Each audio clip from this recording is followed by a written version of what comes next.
पतंजलि का भांडाफोड़, क्यों दी जाने वाली है बाबा रामदेव को फांसी, और इस 18 साल की लड़की को गिफ्ट में पूरा देश आखिर कैसे मिल गया, और कैसे क्रिकेट ने इस क्रिकेटर को पूरी तरह से बर्बाद कर दिया। फैमिली और करियर दोनों बर्बाद हो गए, और आधा शरीर कटने के बाद भी कैसे ये मछली जिंदा घूम रही थी। और क्या हुआ जब थिएटर में सच में सबके सामने शैतान आ गया। और प्रधानमंत्री मोदी को साल में कितनी छुट्टियां मिलती हैं, आखिर क्यों इंडियन से नफरत करते हैं कोरियन लोग, जानने के लिए बने रहिएगा अंत तक। फैक्ट नंबर 12 दोस्तों, बीटीएस आर्मी के बाद इंडिया में कोरियंस के लिए ऑब्सेशन बढ़ता जा रहा है। लेकिन क्या आप जानते हैं कि कोरियन लोग सबसे ज्यादा इंडियन से ही नफरत करते हैं। यहाँ तक कि होटल और रेस्टोरेंट में उन्हें एंट्री तक नहीं दी जाती। जी हाँ, कोरिया ही ऐसा देश है जहाँ पे सबसे ज्यादा रेसिज्म यानी कि रंग को लेकर भेदभाव किया जाता है। कोरिया में रहने वाले हर 10 में से 7 फॉरेनर लोगों को इस प्रॉब्लम का सामना करना पड़ता है, और उन्हें यहाँ इसीलिए कोई रेप्यूटेटेड जॉब भी नहीं मिलती। इसका सबसे बड़ा 2 कारण है। पहले है कोरिया में अनरियलिस्टिक ब्यूटी स्टैंडर्ड होना। कोरिया के लोग व्हाइट स्किन और परफेक्ट बॉडी को लेकर इतने ज्यादा ऑब्सेस्ड हैं कि उनके पेरेंट भी उन्हें ग्रेजुएशन के गिफ्ट के रूप में प्लास्टिक सर्जरी के लिए फंडिंग देते हैं। और कोरिया में कोई भी रेप्यूटेटेड जॉब पाने के लिए आपको इस चीज को पूरा करना ही होता है। और मैक्सिमम इंडियन यहाँ वेस्ट डिस्पोजल और मीट ट्रांसपोर्टेशन का काम करते हैं, जिसके कारण कोरिया के लोग इंडियन को डर्टी समझते हैं। और हमारे देश में तो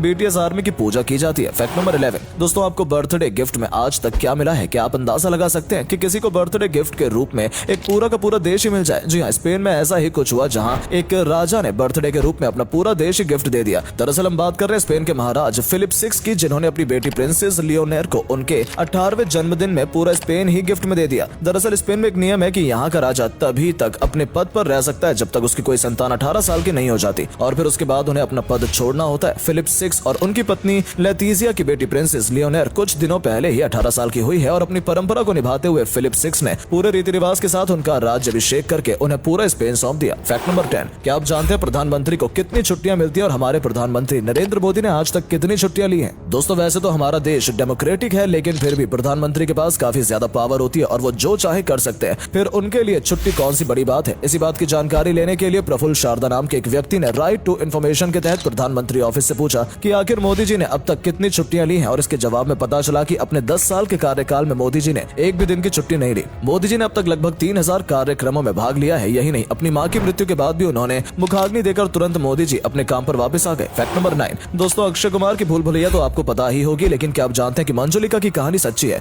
जी हाँ, आज से लगभग 600 साल पहले विभूति नारायण नाम के एक महाराज हुआ करते थे। उन्होंने अपने राज्य से एक गरीब लड़की मंजुलिका को अपने राज दरबार में पनाह दी। मंजुलिका इतना मनमोहक नृत्य करती थी कि राजा को मंजुलिका से प्रेम हो गया। एक दिन राजा ने मंजुलिका की पेंटिंग बनाकर उससे शादी करने का प्रस्ताव रखा, लेकिन मंजुलिका राज दरबार में काम करने वाले शशिधरन से प्यार करती थी, और उसने उसके साथ भागने का प्लान बना लिया। और जब राजा को इस बात का पता चला तो उसने अगले ही दिन भरी राज दरबार के सामने शशिधरन का सर कलम कर दिया। इसके बाद मंजुलिका ने भी फांसी लगाकर अपनी जान दे दी, लेकिन मरते वक्त उसने एक चिट्ठी पर लिखा कि वो राजा से अपना बदला जरूर लेगी। और कुछ दिनों बाद रहस्यमय तरीके से राजा की भी मौत हो गई। लोगों का कहना है कि राजा को मंजुलिका नहीं मारा था। फैक्ट नंबर 8 दोस्तों, इंडिया में नेशनल क्राइम रिकॉर्ड ब्यूरो यानी कि एनसीआरबी हर साल पूरे देश में हुए अपराध की एक रिपोर्ट जारी करता है। इसके मुताबिक हमारे देश की सबसे सेफ सिटी कोलकाता है, जो कि पिछले 3 सालों से सेफ सिटी में शामिल है। हमारे देश की राजधानी यानी कि दिल्ली क्राइम रेट के मामले में सबसे ऊपर आती है। इसके अलावा उत्तर प्रदेश में सबसे ज्यादा क्रिमिनल केसेस दर्ज किए गए, और अगर सबसे कम मर्डर केसेस फाइल होने की बात करें तो सिक्किम नंबर 1 पर आता है। इसके अलावा हमारे देश में साइबर क्राइम लगातार बढ़ते जा रहा है, और पिछले 1 साल में इसमें लगभग 24% की बढ़ोतरी हुई है। फैक्ट नंबर 7 दोस्तों, पतंजलि दावा करती है कि उनका बनाया हर एक प्रोडक्ट 100% जड़ी बूटी और शाकाहार से बना होता है, लेकिन उनका यह दावा पूरी तरह से गलत है। पतंजलि के दिव्य दंत मंजन में एक इंग्रेडिएंट पाया गया जिसका नाम है समुद्र फेन, जो कि कटर फिश होती है। और जब कोर्ट में पतंजलि से इस बारे में सवाल किया गया तब उन्होंने सीधा कह दिया कि प्रोडक्ट उनका है ही नहीं। फिलहाल ये केस दिल्ली हाई कोर्ट में चल रहा है। हाल ही में सुप्रीम कोर्ट ने भी पतंजलि के 17 एडवर्टाइजमेंट को बैन किया है, जिसमें वो बीपी, शुगर और अस्थमा जैसी बीमारियों के नाम पर अपने प्रोडक्ट को बेच रहे थे, जो कि पूरी तरह से लीगल है। बाबा रामदेव ने तो कहा था कि मुझे फांसी दे देना अगर मेरा कोई भी दावा गलत निकले तो। अब क्या होगा दोस्तों? फैक्ट नंबर 6 दोस्तों, मुंबई के एक थिएटर में साक्षात शैतान बाहर आ गया। जी हाँ, सोशल मीडिया पर एक वीडियो वायरल हो रहा है जिसमें एक महिला थिएटर के अंदर बहुत जोर जोर से चिल्ला रही है जैसे उसके अंदर कोई भयानक आत्मा हो। दरअसल ये वीडियो मुंबई के एक थिएटर का है जहाँ एक फैमिली हनुमान मूवी देखने गई थी, और जैसे ही मूवी के एंडिंग में हनुमान चालीसा शुरू होता है, ये महिला अपनी सीट में कूद कूद कर जोर जोर से चिल्लाना शुरू कर देती है। परिवार वालों का कहना था कि उस महिला के अंदर पहले से नेगेटिव एनर्जी थी, और फिर इसके बाद पूरे सोशल मीडिया में फैल गया कि उसके अंदर कोई शैतान था जो हनुमान चालीसा सुनने के तुरंत बाद बाहर आ गया। इस बारे में आपका क्या कहना है कमेंट में जरूर बताएं। फैक्ट नंबर 5 दोस्तों, इंग्लैंड के खिलाफ डेब्यू मैच में 3 विकेट लेने वाले आकाशदीप की कहानी बहुत ही ज्यादा इमोशनल है। आकाशदीप बचपन से क्रिकेट खेलना चाहते थे, लेकिन उनकी फैमिली यहाँ तक कि उनके पिता को भी ये पसंद नहीं था, जिसके कारण उन्होंने 14 साल की उम्र में अपने घर को छोड़ दिया। लेकिन 2 महीने बाद ही उनके पिता और भाई की डेथ हो गई। इसके बाद क्रिकेट से उन्हें 3 साल दूर रहना पड़ गया। फर्स्ट क्लास क्रिकेट में उतरने के बाद आकाशदीप ने 30 मैचों में 104 विकेट लिए, लेकिन इससे पहले उन्हें एक ऐसी इंजरी हुई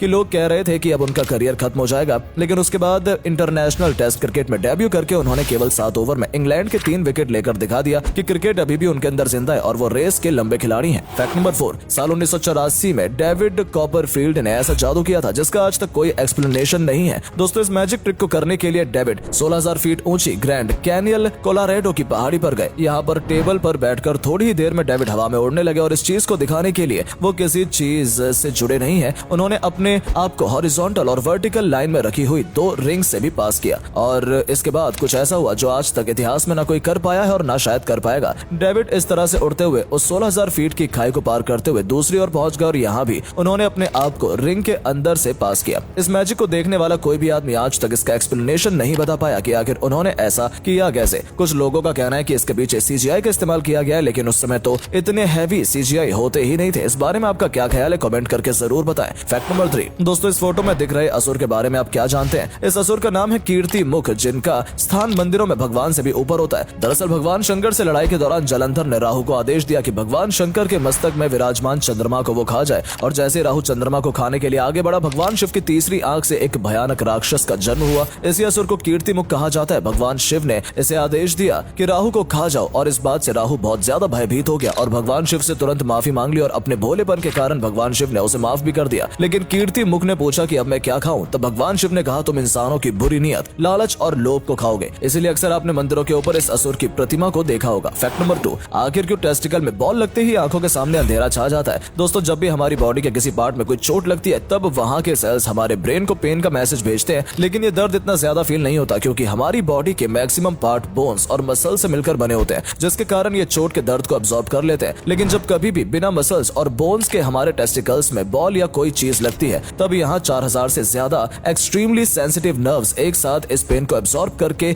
ब्रेन सेल को सिग्नल भेजती हैं। एक साथ इतने ज्यादा सिग्नल को हमारा ब्रेन संभाल नहीं पाता, जिसके कारण हमारी आंखों के सामने अंधेरा छाने लगता है। फैक्ट नंबर 1, बस 1 सेकंड और देर होती तो ये लड़की आज मौत की नींद सो जाती। दरअसल जैसे ही लड़की समुद्र में स्कूबा डाइविंग के लिए उतरने वाली होती है, टाइगर शार्क मछली उसके सामने आ जाती है, और लेकिन ये तुरंत वापस हो जाती है। फ्लोरिडा में स्कूबा डाइवर्स को एक ऐसी मछली मिली जिसकी बॉडी का 50% पार्ट गायब था, फिर भी वो मछली जिंदा थी। ऑस्ट्रेलिया की झील में डरावने चेहरे वाली इस मछली को देखिए, क्या आप बता सकते हैं ये कौन सी मछली है? आपने ड्रैगन मूवीज में देखे होंगे, लेकिन हांगकांग के इस झील में ड्रैगन जैसे दिखने वाला एक अजीब तरीके का जीव दिखाई दिया। साल 2019 में कुछ स्कूबा डाइवर्स को पिंजरे के अंदर एक सी काऊ मिली जिसे रस्सी से बांध दिया गया था, लेकिन इन स्कूबा डाइवर्स ने उसे आजाद कर दिया।